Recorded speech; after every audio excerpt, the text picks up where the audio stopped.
김영은의 두뇌 교육을 시작하겠습니다. 오늘의 주제는 독서를 통한 창의력 키우기입니다. 노벨 물리학자 리처드 파인만의 아빠는 매일 저녁 파인만을 무릎 위에 앉혀놓고 브리테니커 백과사전을 함께 보았습니다. 파인만의 아빠는 브리테니커 백과사전의 내용을 그대로 읽어주기만 한 것이 아니라 책에 나온 내용을 현실에서 적용해 보도록 했습니다. 티라노사우루스 렉스의 키는 7에서 8m이고 머리둘레는 2m 정도란다. 엄청나지? 그럼 우리 이 설명에 대해 한번 생각해 볼까? 7에서 8m는 어느 정도로 큰 걸까? 이 공룡이 우리 집 정원에 서 있다고 상상해 보는 거야. 이야, 우리 집 지붕을 다 뚫어버리지 않을까요? 하하, 7, 8m면 티라노사우루스 렉스의 머리가 우리 집 2층 창문 정도에 닮아난 키야. 어마어마하지?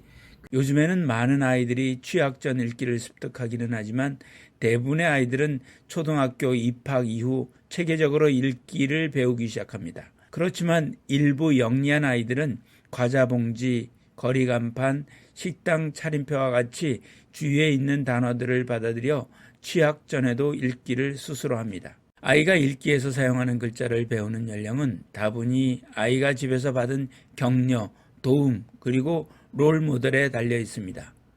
그림책은 아이가 쉽게 접근하고 친근해질 수 있는 매체입니다. 아이는 그림책을 읽으면서 내용에 대하여 깊이 생각해보고 재구성하거나 이야기를 꾸미기도 하면서 창의력을 키울 수 있습니다.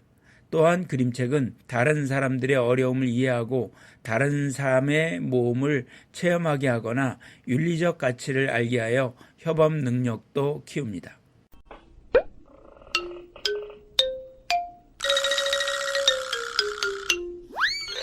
첫 번째 질문입니다. 그림책 읽기와 창의력입니다. 유태인은 자녀가 철들기 시작하는 5세쯤 토라의 첫 장에 꿀 한 방울을 떨어뜨리고는 아이에게 핥게 합니다. 아이에게 지금부터 배울 학문은 꿀처럼 달콤하다는 것을 가르치기 위해서입니다. 또한 교육은 출세나 미래의 직업을 얻기 위한 도구가 아니라 진리에 다가서기 위한 학문의 기회라고 가르칩니다. 그래서 유태인은 토요일에는 아이와 책을 읽고 자신과 대면하는 시간을 갖습니다. 자기만의 시간과 공간을 통하여 유태인은 남과 다른 개성과 독창성을 기릅니다. 오늘날 유태인은 세계 인구 중 0.2% 이하에 불과하지만 유태인들은 평생 이루어지는 독서를 통해 세계 경제, 정치, 언론, 학문 분야에서 뛰어난 업적을 내고 있습니다. 아이가 그림책 읽기를 통하여 창의력을 키우려면 그림책의 흥미로운 줄거리만 생각하며 읽기보다는 문제의식을 가지고 나라면 어떻게 해결할 것인가 라는 생각을 하여야 합니다. 그리고 부모는 아이가 자신의 생각에 다른 다양한 해결 방법을 찾을 수 있도록 하기 위해 새로운 방법은 없을까? 재미있는 방법은 없을까? 등 확산적인 사고를 할 수 있도록 질문하여야 합니다. 부모는 확산적 질문을 통하여 아이들의 생각을 재구성하고 창의성을 발휘할 수 있게끔 할 수 있습니다. 연구에 의하면 아이에게 상상력을 높이는 그림책을 들려주고 확산적 질문을 한 후 그림을 그리게 하였을 때 그림 표현이 보다 창의적이며 질적으로 유의미한 발달적 변화를 보여주었다고 합니다. 창의력을 키워주는 대표적인 그림책 장르에는 전래 그림책과 환타지 그림책이 있습니다. 전래 그림책은 문제 해결에 관한 이야기가 많습니다. 전래 그림책의 전형적인 구성은 서두에 문제가 제시되고 주인공이 문제를 해결하기 위해 여러 가지 방법을 적용하여 행동함으로써 문제가 해결되면서 이야기의 끝을 맺습니다. 이러한 전래 그림책은 아이의 심리에 기반을 하기 때문에 한 시대를 뛰어넘어 오늘날 아이의 심리적, 발달적 위기를 겪어낼 힘을 얻을 수 있게 됩니다. 전래 그림책은 느낌을 탐색하고 확장시킬 수 있는 기회를 주기 때문에 상상력을 발휘하고 확장시키기 위한 이상적인 그림책입니다. 아이는 전래 그림책을 통하여 새로운 것을 생각하고 독특한 것을 만들어내고 다르게 생각해보는 경험을 하게 됩니다. 전래 그림책은 아이의 상상력과 창의성을 자극하여 자신들이 주인공의 사고방식이나 감정에 공감하고 때로는 비판하는 과정에서 문제 상황을 이해하고 문제 해결력을 발휘할 수 있습니다. 판타지 그림책은 문학적인 요소인 인물, 설정, 플롯, 주제, 배경 등에 따라 현실에서 일어날 수 없는 이야기들로서 아이가 실제로 경험할 수 없는 내용, 즉 초자연적인 소재나 대상 혹은 사건처럼 비실제적인 것을 다룹니다. 이러한 판타지 그림책은 아이에게 기쁨을 주며 상상력을 발달시키고 등장인물의 시공간 초월로 인해 현재 사회의 관습과 제약을 벗어나기도 하는데 이러한 점이 아이에게 대리 경험을 제공하여 삶을 풍요롭게 합니다. 아이는 판타지 그림책을 읽으면서 자연, 사람, 사회를 새로운 방법으로 생각하게 되고 이전과 다른 다양한 관심을 갖게 합니다. 판타지 그림책은 아이의 꿈을 끝없이 실현시키며 상상력의 자유를 확대시켜 현실에 긍정적인 변화를 주고 신비하고 경이로운 세계에 대한 간접 체험을 통해 감동과 삶의 활력소를 제공해 주기도 합니다. 또한 경험하지 못한 경이의 세계는 아이를 감동시키며 현실에서 경험하는 것보다 상상의 세계, 공상의 세계에서 훨씬 더 즐겁게 느낄 수 있습니다.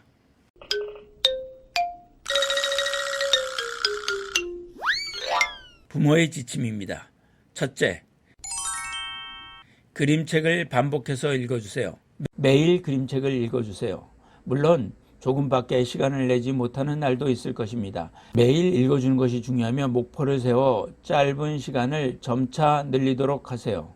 아이들은 글자와 책에 익숙해지는 경험을 통하여 글자 모양을 인식하고 읽기에 흥미를 가집니다. 글은 말과 달리 글자라는 언어 부호 체계로 나타내고 있어 이를 해독하기에 어려울 뿐 아니라 표정이나 몸짓 등 관련된 맥락이 없기 때문에 아이가 글을 읽고 그 의미를 이해하는 것이 어렵습니다. 따라서 쓰여진 글을 부모가 말로 변환해서 전달해주는 과정이 필요하며 아이는 이 과정에서 글자 자체보다는 글의 구조나 내용에 집중하게 됩니다. 그림책을 반복해서 읽어주면 아이는 내용을 다 파악합니다. 아는 것이 나오면 기분이 좋아지고 익숙한 것을 읽어주면 다음 내용을 알기 때문에 마음이 편안해집니다. 뿐만 아니라 그림책을 반복해서 읽으면 그림책에 관한 더 많은 지식을 얻습니다. 둘째, 호기심을 자극하세요.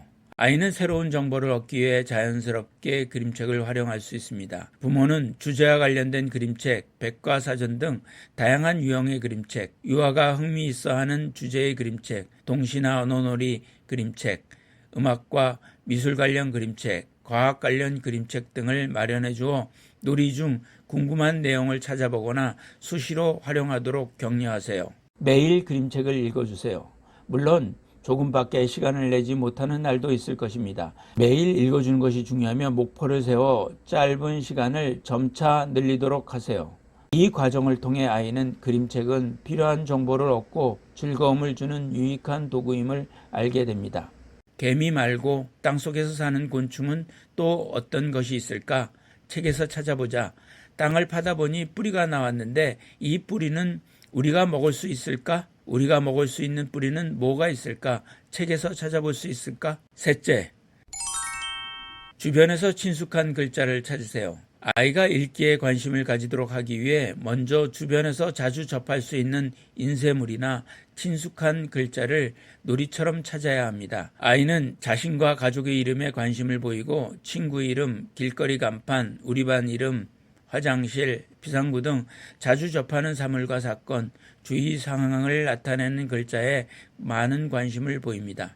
그림책이나 신문 등에서 익숙한 글자를 발견하면 아이는 즐거움을 느낍니다. 이러한 경험은 아이로 하여금 말소리처럼 글자가 무엇인가를 나타내 주는 것임을 알게 됩니다. 아이는 주변 간판, 광고지, 우유나 치약 상자에 있는 환경 인쇄물 글자, 포스터, 현수막 등 주변에서 쉽게 눈에 띄는 글자를 읽어보는 경험이 필요합니다. 특히 함께 몸으로 놀았던 전래동요 가사를 그림으로 그려 제시한 노래판, 실물과 함께 제시한 동시, 좋아하는 이야기 그림책 같은 것에 관심이 많습니다. 넷째, 리듬감 있게 읽으세요. 독서는 뇌의 다양한 부위를 자극하고 이들을 연결하여 창의력을 발휘합니다. 특히 의성어나 의태어가 많은 책은 우뇌를 발달시키는 데 효과적입니다. 아이는 운율을 반복할 때 가장 잘 배울 수 있습니다. 따라서 운율이 들어있는 그림책을 읽어주거나 읽게 하는 것은 창의력 발달에 효과적입니다. 그림책은 아무 생각 없이 그냥 소리내어 읽어서는 안 됩니다. 문장 속에는 끊어읽기라는 리듬이 있고 또한 중요한 단어나 리듬적으로 꼭 들어가야 할 악센트가 있습니다. 그런 부분을 살려가며 읽는 리듬을 빠르게 혹은 높게, 낮게, 느리게, 작게, 크게, 점점 크게 정말 다양하게 그 글의 맛을 내어 읽어 내려갈 수 있습니다. 노래나 멜로디를 들으며 일정한 박자를 맞출 줄 아는 아이는 글 읽는 법도 더 쉽게 배운다는 연구 결과가 있습니다. 아이가 적이라고 말했다면 적이라고 따라한 다음 여기, 공기, 정기, 도자기, 제기처럼 운이 맞는 다른 단어들도 알려주세요. 다섯 번째, 적절한 질문을 던지고 대화를 하세요. 지금 무엇에 대해 이야기하는지 손으로 가리켜 보라고 하세요. 말로 표현할 수 있을 정도로 언어가 발달하면 지금 어떤 상황인지 다음에는 어떻게 될지 물어보세요. 그림책을 읽어주면서 개념을 설명하거나 지식을 주입하기보다는 추측이나 상상, 예측이 가능한 질문을 하는 것이 바람직합니다. 감상을 나누세요. 읽고 있는 그림책에 대해 어떻게 생각하는지 감상을 들려주세요. 그림책에는 단어가 별로 없어도 풍부한 개념이 녹아 있습니다. 보통 그림과 사파로 개념을 표현하는 경우가 많습니다. 끊이지 않고 이야기하세요. 상황이 잘 표현되어 있는 짧은 그림책을 장면 그림이나 내용에 대해서 아이에게 질문하고 충분히 이야기를 나누세요. 여섯째, 책의 그림을 단서로 내용을 추측해 보세요. 아이는 그림책 속의 그림을 보며 이야기 구성을 하고 그림을 구석구석 보면서 이야기 줄거리를 추측해 보기도 합니다. 부모는 아이가 그림을 보고 질문을 하거나 그림책의 내용을 추측하여 이야기하는 것을 격려하고 그 생각을 존중해 주어야 합니다.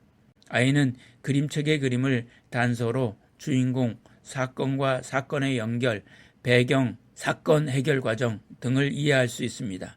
아이가 글자를 읽는 데에 작업 기억을 모두 쓰는 경우 그림책의 이야기 전개 과정에는 집중을 못하기 때문에 이야기 이해에 도움이 되지 않습니다. 따라서 그림책의 내용에 적합하고 잘 어울리는 그림이 있는 그림책을 부모가 읽어주는 것이 바람직합니다. 아이에게 중요한 것은 이야기 이해력이며 이는 아이가 그림을 단서로 내용을 이해해 갈 때 점차 길러지는 능력입니다. 아이가 그림을 보고 그림책과 다른 내용을 추측하여 이야기하더라도 잘못된 점을 지적하고 바로잡아 주기보다는 아이의 생각을 존중해 주세요. 김영훈의 두뇌교육이었습니다.